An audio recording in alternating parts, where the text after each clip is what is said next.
भगवान परशुराम के शब्दों को स्मरण कीजिए। जाओ कर्ण, जीवन में एक समय ऐसा आएगा जब तुम्हारे लिए परीक्षा का सबसे बड़ा क्षण होगा। तो उसी क्षण तुम्हारी विद्या तुम्हारा साथ छोड़ देगी, लुप्त हो जाएगी, तुम्हारे किसी काम नहीं आएगी। यदा यदा हि धर्मस्य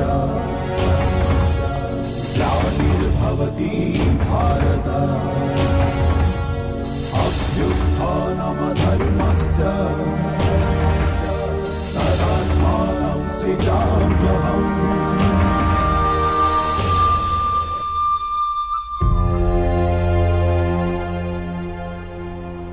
जो विद्या नीति के मार्ग पर चलकर प्राप्त की जाती है, वो संकट के समय में साथ छोड़ देती है। ये भगवान परशुराम का श्राप नहीं अंगराज, प्रकृति का नियम है। किंतु मैंने अथक श्रम किए थे विद्या प्राप्त करने के लिए वासुदेव। फिर मुझे क्यों मेरी विद्या का विस्मरण हो गया?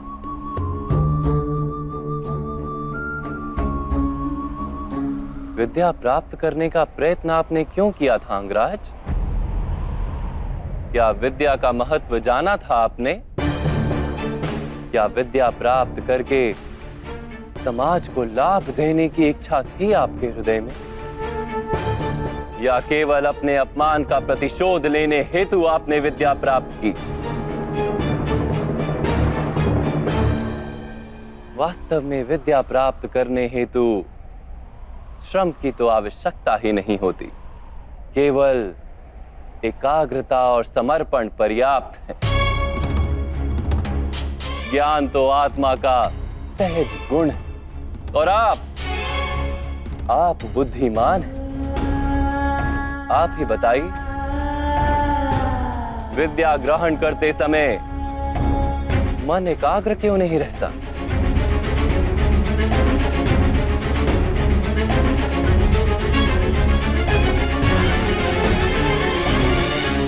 जब ज्ञान को मनुष्य साधन मानता है, किसी अन्य वस्तु को प्राप्त करने हेतु ज्ञान ग्रहण करने निकलता है, तब ज्ञान ग्रहण करते समय उसका मन स्थिर नहीं हो पाता। ज्ञान उसकी आत्मा का गुण नहीं बन पाता। जैसे रंग वस्त्र का अपना गुण नहीं होता, इसीलिए सूर्य प्रकाश में तप कर रंग छूट जाता है। जो व्यक्ति अमूल्य ज्ञान का मोल जानकर ज्ञान प्राप्त करता है, वो उत्तम बन जाता है। किंतु जो व्यक्ति कुछ और प्राप्त करने के आशय से ज्ञान प्राप्त करता है, वो जीवन भर श्रेष्ठ बनने की स्पर्धा में लगा रहता है, किंतु उत्तम नहीं बन पाता।